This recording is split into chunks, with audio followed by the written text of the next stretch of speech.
नमस्कार दोस्तों, स्वागत है आपका अपने यूट्यूब चैनल पर। दोस्तों उम्मीद आप स्वस्थ होंगे, मस्त होंगे, अपने पढ़ाई में व्यस्त होंगे। दोस्तों आज हम लोग यूनिटेरिया पब्लिकेशन के द्वारा पब्लिश जो सामान्य बुक जारी किया गया, इससे हम लोग जो है वस्तुनिष्ठ प्रश्न देखेंगे, जो कि स्टैटिक्स है। सभी एग्जाम के लिए काफ़ी ज़्यादा इंपॉर्टेंट होने वाला है। ये सभी एग्जाम के लिए इंपॉर्टेंट है, ध्यान में जरूर रखिएगा। चाहे वो बिहार दरोगा हो, बीपीएससी हो, या फिर सिविल कोर्ट हो, सभी एग्जाम के लिए, या फिर बिहार पुलिस हो, सभी एग्जाम के लिए इंपॉर्टेंट है। तो इसलिए आप इसे मिस नहीं कीजिए, शुरू से अंत तक जरूर देखिए, ताकि इसका फायदा मिल सके। स्टैटिक्स है तो ये सभी एग्जाम में इसका रिपीटेशन होना तय है, तो इसीलिए आप इसे जरूर देखिए ताकि इसका फायदा आपको मिल सके। और इससे पहले जो आपको जितने भी वीडियो इसका हो चुका है, अगर आप नहीं देख पाए तो उसके प्लेलिस्ट का लिंक भी डिस्क्रिप्शन में मिल जाएगा, उसे भी जाकर जरूर देखिए, ताकि इसका बेनिफिट आपको एग्जाम में देखने के लिए मिल सके। और इस वीडियो को शुरू से अंत तक देखिए, इस वीडियो को लाइक शेयर जरूर कीजिए, ताकि इसका फायदा औरों को मिले, ज़्यादातर लोगों तक पहुँच सके। और इस चैनल को सब्सक्राइब जरूर कर लीजिए। तो चलिए इस वीडियो को शुरू करते हैं, ज़्यादा टाइम नहीं गवाते हैं, इस वीडियो को शुरू करते हैं। तो आइए टेस्ट नंबर 80 का पहला क्वेश्चन देखते हैं। कहता है नामचिक, क्या है? नामचिक नामफुक कोयला क्षेत्र जो है ये किस राज्य में अवस्थित है? नामचिक नामफुक कोयला क्षेत्र जो है ये किस राज्य में अवस्थित है? तो ये आपको अरुणाचल प्रदेश का, अरुणाचल प्रदेश में अवस्थित है। डी नंबर से आंसर हो जाएगा। आगे कहता है एक भू उपग्रह अपने कक्ष में जो निरंतर गति करता है, यह अपकेंद्र बल के प्रभाव से होता है जो प्राप्त होता है। ये कहता है एक भू उपग्रह जो है अपने कक्ष में निरंतर गति करते रहता है, यह अपकेंद्र बल के प्रभाव से ऐसा होता है। तो जो कहाँ से प्राप्त होता है? तो यह जो प्राप्त होता है आपको पृथ्वी द्वारा उपग्रह पर लगाए जाने वाले गुरुत्वाकर्षण बल से प्राप्त होता है। बी नंबर से आंसर हो जाएगा। चलिए आगे है। आगे कहता है खतरे के संकेतों के लिए लाल रंग के प्रकाश का प्रयोग किया जाता है। ऐसा क्यों किया जाता है? कहता लाल खतरे के संकेत के लिए लाल प्रकाश का प्रयोग क्यों किया जाता है? तो ये जो है इसका प्रकीर्णन सबसे कम होता है, इसीलिए इसका प्रयोग किया जाता है, ताकि ज़्यादा दूर तक ये तय कर सके और बहुत दूर से ही यह दिख जाए, तो इसीलिए इसका प्रयोग किया जाता है। ए नंबर से आंसर हो जाएगा। आगे कहता है एक समतल दर्पण की वक्रता त्रिज्या होती है। एक समतल दर्पण जो है इसकी वक्रता त्रिज्या अनंत होती है। क्या? अनंत होती है। सी नंबर से आंसर होगा अनंत। चलिए आगे है। आगे कहता है पसीने का मुख्य उपयोग है। पसीने का मुख्य उपयोग क्या है? तो इसका उपयोग होता है शरीर के ताप को नियंत्रित करता है। क्या है? शरीर के ताप को नियंत्रित करता है पसीना। ए नंबर से आंसर हो जाएगा। चलिए आगे है।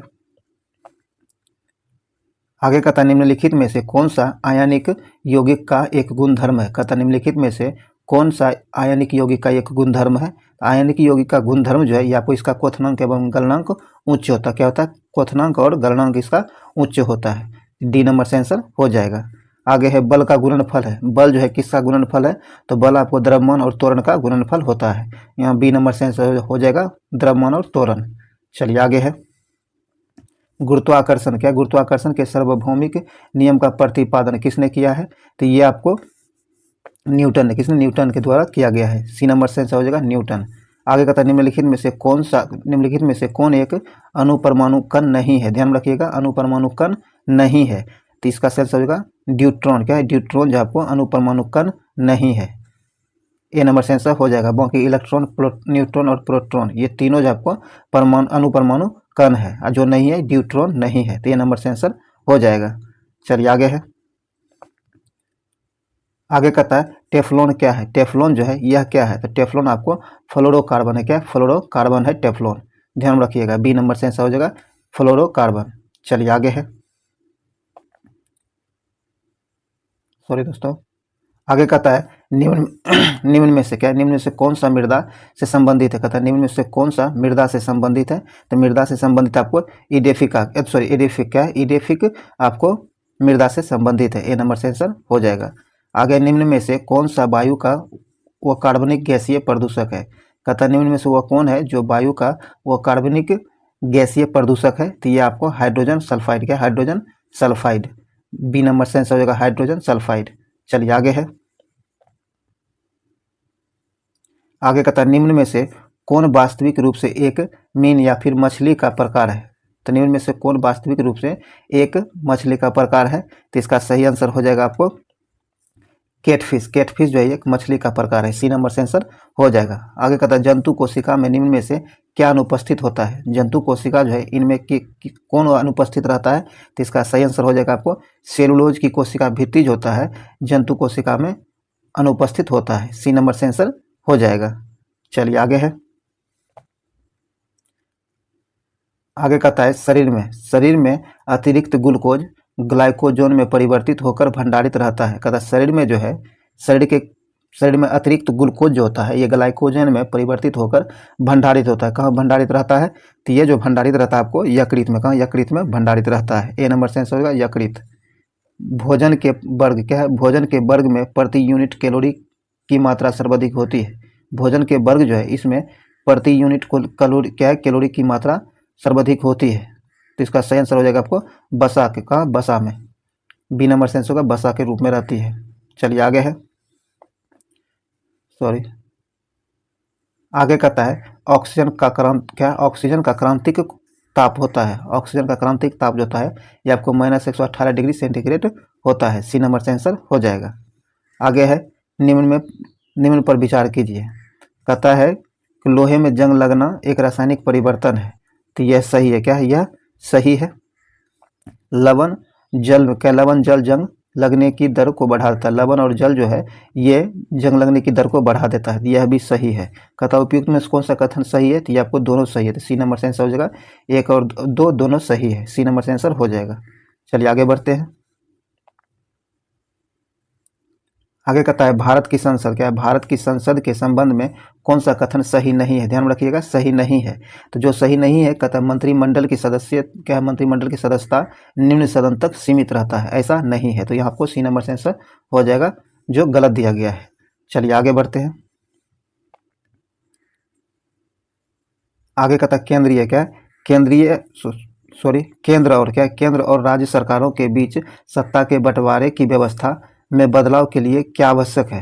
केंद्र और राज्य सरकारों के बीच जो सत्ता का बंटवारे जो किया जाता है इसकी व्यवस्था में बदलाव के लिए क्या आवश्यक होता है? तो इसके व्यवस्था में बदलाव के लिए संसद के दोनों सदनों में विशेष बहुमत एवं आधे से अधिक राज्यों की मंजूरी होना आवश्यक होता है। डी नंबर से आंसर हो जाएगा। आगे कहता है लेखानुदान संघ राज्य को अनुमानित प्रदान करता है। तो ये प्रदान करता है आपको निश्चित अवधि के लिए भारतीय संचित निधि से धन निकालने के लिए। डी नंबर से आंसर हो जाएगा। आगे है लोकलेखा समिति अपनी रिपोर्ट किसे प्रस्तुत करती है? लोकलेखा समिति जो है यह अपनी रिपोर्ट किसे प्रस्तुत करती है? तो ये अपनी रिपोर्ट जो है लोकसभा स्पीकर को प्रस्तुत करती है। सी नंबर से आंसर हो जाएगा लोकसभा स्पीकर को। आगे है उच्च न्यायालय के सेवानिवृत्त जज को पेंशन कहाँ से दी जाती है? तो इन्हें जो पेंशन दिया जाता है ये आपको भारत के संचित निधि से पेंशन दिया जाता है। बी नंबर से आंसर हो जाएगा भारत के संचित निधि से पेंशन दिया जाता है। चलिए आगे है, आगे कहता है मंडल आयोग ने अपनी रिपोर्ट किस वर्ष प्रस्तुत की?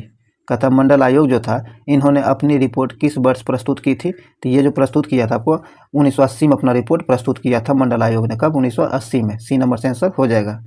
आगे कहता भारत संघ न्यायालय किस वर्ष स्थापित किया गया था? भारत संघ न्यायालय जो है यह किस वर्ष स्थापित किया गया था? तो 1937 में। कब? 1937 में स्थापित किया गया था। बी नंबर से आंसर हो जाएगा 1937। अब आइए मिलान करने के लिए कहा गया है। कहता संविधान के भाग और उसके विषय का सही मिलान करें। तो आइए देखते हैं। कहता है भाग 4 जो है ये भाग 4 में किस विषय का प्रावधान दिया गया है? ये कि आपात उपबंध का किया गया है।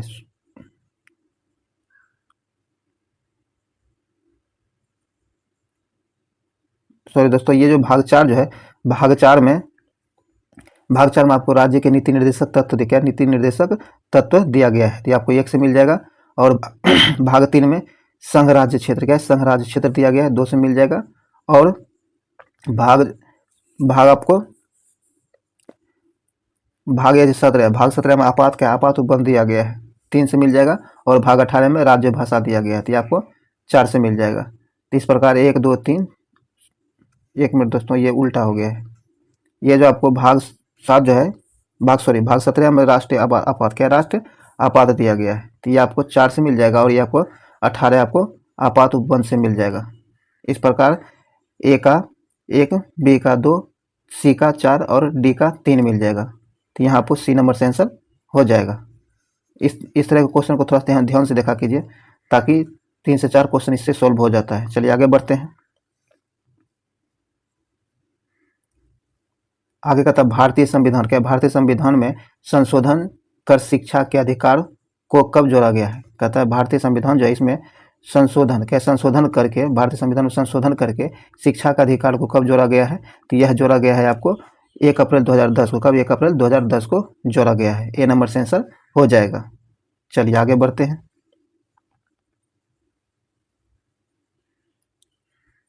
आगे कहता है महाभाष्य के लेखक पतंजलि समकालीन थे। कहता महाभाष्य के लेखक जो थे ये पतंजलि समकालीन थे। किसके समकालीन थे? तो ये आपको पुष्यमित्र शुंग के समकालीन थे। बी नंबर से आंसर हो जाएगा।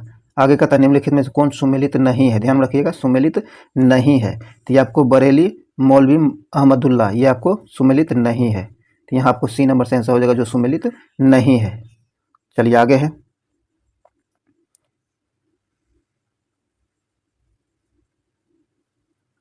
आगे कहता है दिल्ली सल्तनत के किस वंश ने सबसे कम समय तक शासन किया है? तो सबसे कम दिल्ली सल्तनत पर सबसे कम शासन करने वाला वंश कौन है? तो इसका सही आंसर हो जाएगा आपको खिलजी वंश। कौन? खिलजी वंश। सी नंबर से आंसर होगा खिलजी वंश। इनमें से किसे शाहजहां ने शाह बुलंद इकबाल की पदवी दी थी? कहता है इनमें से किसे शाहजहां ने शाह बुलंद इकबाल की पदवी दी थी? तो ये दिया था किसे? तो ये दिया गया था दादा शिकोह को। किसे? दादा शिकोह को दिया गया था, शाहजहां के द्वारा दिया गया था। ये ध्यान रखिएगा, डी नंबर से आंसर हो जाएगा। आगे कहता है निम्न में से किसने हितोपदेश का फारसी में अनुवाद किया है? हितोपदेश जो है इसे फारसी में अनुवाद किसने किया है? तो ये किया है आपको ताजुल माली ने। किसने? ताजुल माली ने हितोपदेश को फारसी में अनुवाद किया है। सी नंबर से आंसर हो जाएगा। आगे कहता है निम्नलिखित घटनाओं जो इस पर विचार करिए और इसे सही कालक्रमानुसार व्यवस्थित करने के लिए कहा गया है। तो आइए देखते हैं। तो इसमें सबसे पहले कुतुब मीनार का निर्माण हो जाएगा। 1 नंबर पर कुतुब मीनार का निर्माण होगा। दूसरे पर आपको फिरोज तुगलक की मृत्यु हो जाएगी। तो ये 2 नंबर पर आ जाएगा। फिर उसके बाद पुर्तगालियों का भारत आगमन हो जाएगा, ये 3 नंबर पर आ जाएगा। और 4 नंबर पर आपको विजयनगर के कृष्णदेव राय का शासनकाल आ जाएगा। तो इस प्रकार सही सुमेलन जो होगा इसका पहले दो आ गए, फिर 4 3 1, यहाँ ए नंबर से आंसर हो जाएगा। चलिए आगे बढ़ते हैं। कहता ब्रिटिश साम्राज्य में रेतबारी भू राज व्यवस्था कहाँ प्रचलित थी? ब्रिटिश राज व्यवस्था जो था उस समय जो था रेतबारी भू राज व्यवस्था कहाँ प्रचलित थी? तो ये प्रचलित थी आपको दक्षिण भारत में। कहाँ? दक्षिण भारत में। सी नंबर से आंसर हो जाएगा दक्षिण भारत में। निम्न में से कौन सा क्षेत्र 1857 की क्रांति से प्रभावित नहीं था? ध्यान रखिएगा, 1857 की क्रांति से प्रभावित नहीं था। जो क्षेत्र नहीं था उसे बताना है। तो ये आपको चित्तौड़ आपको 1857 की क्रांति से प्रभावित नहीं था। बी नंबर से आंसर हो जाएगा। चलिए आगे बढ़ते हैं। आगे कहता है रामोसी विद्रोह जो है रामोसी विद्रोह सही रूप से किस भौगोलिक इलाके में हुआ था? रामोसी विद्रोह जो हुआ था भौगोलिक रूप से ये किस इलाके में हुआ था? तो ये हुआ था आपको पश्चिमी घाट में। कहाँ? पश्चिमी घाट में। सी नंबर से आंसर हो जाएगा। कहता किसने भारतीय राष्ट्रीय कांग्रेस को एक सूक्ष्म अल्पसंख्यक जनता का प्रतिनिधि बताते हुए उसका मजाक उड़ाया था? तो ये जो मजाक उड़ाया था किसने? तो ये डफरिन ने। किसने? डफरिन ने। सी नंबर से आंसर होगा डफरिन ने। ये आपको अंग्रेज अधिकारी था, ध्यान रखिएगा। और इसी के समय में कांग्रेस का स्थापना भी हुआ था। ये भी पूछा जा सकता है कि अब पूछा जाता भी है कि जिस समय कांग्रेस की स्थापना हुई थी उस समय कौन सा गवर्नर था? ये लॉर्ड डफरिन ही था। ध्यान रखिएगा, सी नंबर से आंसर हो जाएगा। चलिए आगे है। आगे कहता है भारतीय राष्ट्रीय कांग्रेस का 27वां अधिवेशन कहाँ हुआ था? भारतीय राष्ट्रीय कांग्रेस जो है इसका 27वां अधिवेशन आपको बांकीपुर बिहार में हुआ था। कहाँ? बांकीपुर में। यहाँ बी नंबर से आंसर हो जाएगा। चलिए आगे बढ़ते हैं। आगे कहता है निम्न पर्वत श्रेणी का दक्षिण से उत्तर की ओर क्या होगा? क्रम जो होगा। कहता है निम्न पर्वत जो श्रेणी जो है इसका दक्षिण से उत्तर की ओर सही क्रम क्या होगा? ये आपको बताना है। इसका क्रम ध्यान रखिएगा, दक्षिण से उत्तर की ओर इसका क्रम सजाना है आपको। तो आइए देखते हैं। तो आपको ये पहले आ जाएगा धौलावीरा। क्या? धौलाधर पर्वत श्रेणी। क्या? धौलाधर पर्वत श्रेणी। तो ये आपको 1 नंबर पर आ जाएगा। और दूसरे स्थान पर पीर पंजाल श्रेणी आ जाएगा। और तीसरे स्थान पर आपको जास्कर पर्वत श्रेणी आ जाएगा। सॉरी, तीसरे स्थान पर आ जाएगा ये। और चौथे स्थान पर आपको काराकोरम पर्वत श्रेणी आ जाएगा। तो इस प्रकार इसका सही 2 1 2 1 4 3 2 1 4 3 ये नंबर से आंसर हो जाएगा, ध्यान रखिएगा। और आगे कहता है भारत के किस क्षेत्र में वनों का ह्रास तेजी से हुआ है। भारत का वो कौन सा क्षेत्र है जहां वनों का ह्रास तेजी से हुआ है, तो इसका सही आंसर हो जाएगा पूर्वोत्तर का क्षेत्र। कौन? पूर्वोत्तर का क्षेत्र जहां वनों का सर्वाधिक तेजी से ह्रास हुआ है। बी नंबर से आंसर हो जाएगा पूर्वोत्तर का क्षेत्र। चलिए आगे है, आगे कहता है भारत में किस धार्मिक समूह की वृद्धि दर निम्न में सबसे कम है। कहता है भारत में वह कौन से धार्मिक समूह है जिसकी वृद्धि दर सबसे कम है, तो इसका सही आंसर होगा जैन का। किसका? जैन का। सी नंबर से आंसर हो जाएगा। आगे कहता है निम्नलिखित में से कौन सा जोड़ा गलत है। नीचे दिए गए जोड़ा में कौन गलत दिया गया है, तो ये आपको सवारी गिरी परियोजना गुजरात, ये गलत है। डी नंबर से आंसर होगा जो गलत दिया गया है। बाकी सब सही है। उत्तरी कोयला परियोजना झारखंड में है, शरावती परियोजना ये कर्नाटक में है, और बाली मेला परियोजना उड़ीसा में है। ये आपको डी नंबर गलत दिया गया है। चलिए आगे बढ़ते हैं। और दोस्तों बताइएगा ये सबरीगिरी परियोजना जो है किस राज्य से संबंधित है, ये आप जरूर कमेंट बॉक्स में बताइएगा। चलिए आगे बढ़ते हैं। आगे कहता है भारत में पाए जाने वाले मैंग्रोव वन का क्षेत्रफल के आधार पर आरोही क्रम में सजाएं। कहता है भारत में पाए जाने वाले मैंग्रोव वन जो है, मैंग्रोव वनों के क्षेत्रफल के आधार पर आरोही क्रम में सजाना है। ध्यान रखिएगा, आरोही क्रम में सजाना है। तो आरोही क्रम में सजाने के लिए सबसे पहले स्थल पर आपको पिछावरम आ जाएगा। 1 नंबर पर पिछावरम आ जाएगा। 2 नंबर पर आपको गंगा गोदावरी आ जाएगा। और 3 नंबर पर आपको भीतरकनिका आ जाएगा। और 4 नंबर आपको सुंदरबन आ जाएगा। कौन? 4 नंबर पर सुंदरबन आ जाएगा। इस प्रकार आपको 3 3 4 3 4 2 1 3 4 2 1 सी नंबर से आंसर हो जाएगा। चलिए आगे है। आगे कहता है वो प्रत्यक्ष करों का प्रतिगामी कर व्यवस्था क्यों कहा जाता है। कहता है वो प्रत्यक्ष कर जो है इसे, वो प्रत्यक्ष करों को प्रतिगामी कर व्यवस्था क्यों कहा जाता है, तो इसे प्रतिगामी कर व्यवस्था इसलिए कहा जाता है क्योंकि ये सभी आय समूहों पर समान दरों पर लगाए जाते हैं। ये सभी आय जो है पर समान दरों से लगाया जाता है, इसीलिए इसे प्रतिगामी कर व्यवस्था कहा जाता है। बी नंबर से आंसर हो जाएगा। कहता पूर्ति अपनी मांग स्वयं निर्धारित कर लेती है। यह कथन किसका है। कहता है पूर्ति जो है स्वयं जो है अपना निर्धारित कर लेती है, मांग को निर्धारित कर लेती है। यह कथन किसका है, तो यह कथन जो है आपको जेबी से का है। डी नंबर से आंसर हो जाएगा। आगे कहता निम्नलिखित में से कौन सा कथन मूल्यह्रास को सर्वोत्तम वर्णित करता है, तो इसका सही आंसर हो जाएगा सकल निवेश के मूल्य से किए गए लोप। क्या है? सकल निवेश के मूल्य से किए गए लोप। बी नंबर से आंसर हो जाएगा। चलिए आगे है। आगे कहता मुद्रा के अवमूल्यन के फलस्वरूप क्या होता है। जब मुद्रा के अवमूल्यन होता है तो उसके फलस्वरूप क्या होता है, तो उसके फलस्वरूप जो है निर्यात व्यापार पर प्रसार होता है। सही है, ये निर्यात व्यापार जो है इसका प्रसार नहीं विकास होता है। आयात व्यापार का संकुचन हो जाता है, यह भी सही है। आयात अस्नापित का प्रसार होता है, यह भी सही है। तो डी नंबर से आंसर हो जाएगा कि जब मुद्रा का मूल्यन होता है तभी उपयुक्त सभी प्रभाव होता है। डी नंबर से आंसर हो जाएगा। आगे कहता है मुद्रा आपूर्ति किसके द्वारा नियंत्रित की जाती है। मुद्रा आपूर्ति जो है ये किसके द्वारा नियंत्रित की जाती है, तो ये नियंत्रित किया जाता है आरबीआई के द्वारा। किसके? आरबीआई के द्वारा नियंत्रित की जाती है। बी नंबर से आंसर हो जाएगा।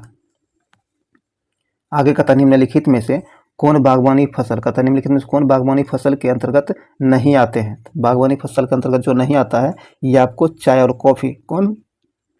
कॉफ़ी जो है आपको बागवानी फसल के अंतर्गत नहीं आता है। तो डी नंबर से आंसर हो जाएगा। बाकी आपको मसाला, फल और सब्जी ये तीनों बागवानी फसल के अंतर्गत आता है।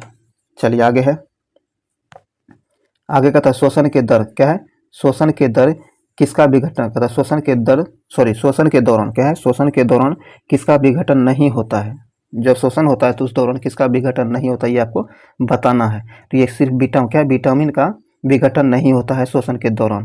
बाकी कार्बोहाइड्रेट और प्रोटीन इन तीनों का जो है विघटन होता है, पर विटामिन का नहीं होता है। तो इसलिए सी नंबर से आंसर हो जाएगा। तो दोस्तों जो भी ये वस्तुनिष्ठ प्रश्न था स्टैटिस्टिक्स का वो समाप्त हुआ है। उम्मीद है इससे आपको बहुत ज़्यादा बेनिफिट मिला होगा। अगर अभी तक आप इसे लाइक नहीं किए तो इस वीडियो को लाइक कर दीजिए, शेयर कर दीजिए अपने दोस्तों के साथ, ताकि मैक्सिमम लोगों तक पहुंच सके। और अभी तक हमारे चैनल को सब्सक्राइब नहीं किया तो सब्सक्राइब करके घंटी जरूर दबा लीजिए, ताकि आने वाली वीडियो का नोटिफिकेशन आपको आसानी से मिल सके। और इसके प्रैक्टिस के लिए इसका PDF हमारे टेलीग्राम ग्रुप से प्राप्त कर सकते हैं, जिसका लिंक डिस्क्रिप्शन में दे दिया गया है। टेलीग्राम पर आपको सभी एग्जाम से रिलेटेड अपडेट भी दिए जाते हैं, इसलिए आप उसे जरूर ज्वाइन करें।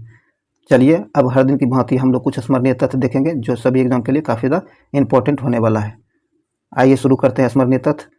कहता है परमाणु बम। क्या है? परमाणु बम का सिद्धांत आधारित है। परमाणु बम जो है यह किस सिद्धांत पर आधारित है? नाभिक के विखंडन के सिद्धांत पर आधारित है परमाणु बम। ध्यान रखिएगा।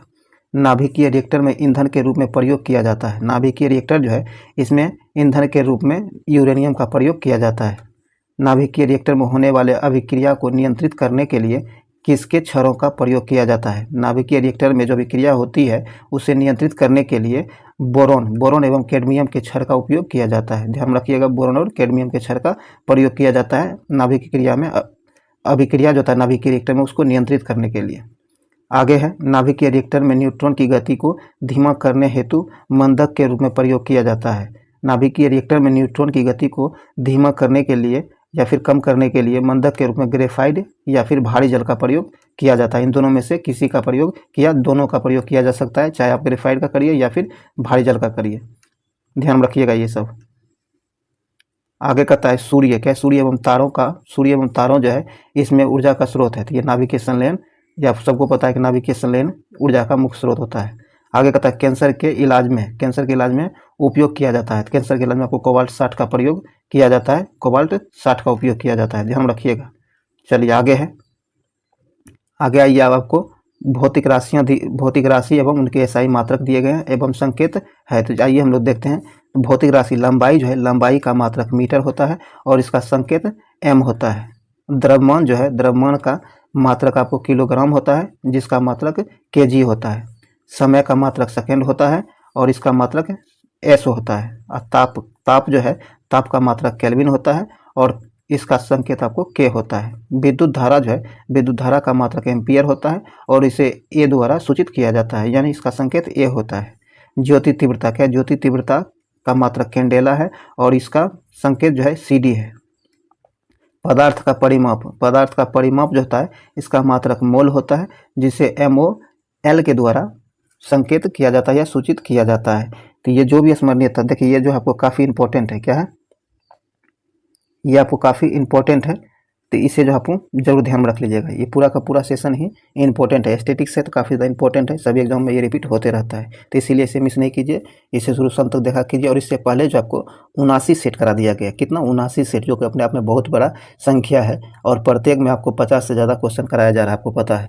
तो इसीलिए आप उसे जरूर रिविजन कीजिए। अगर नहीं देख पाए तो उसके प्लेलिस्ट का लिंक डिस्क्रिप्शन में मिल जाएगा, उससे जाकर जरूर देखिए।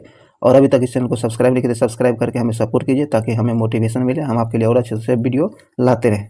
तो चलिए इस वीडियो को और लंबा नहीं करते, इस वीडियो को यहीं समाप्त करते हैं। फिर मिलते हैं अगले वीडियो में, तब तक के लिए जय हिंद।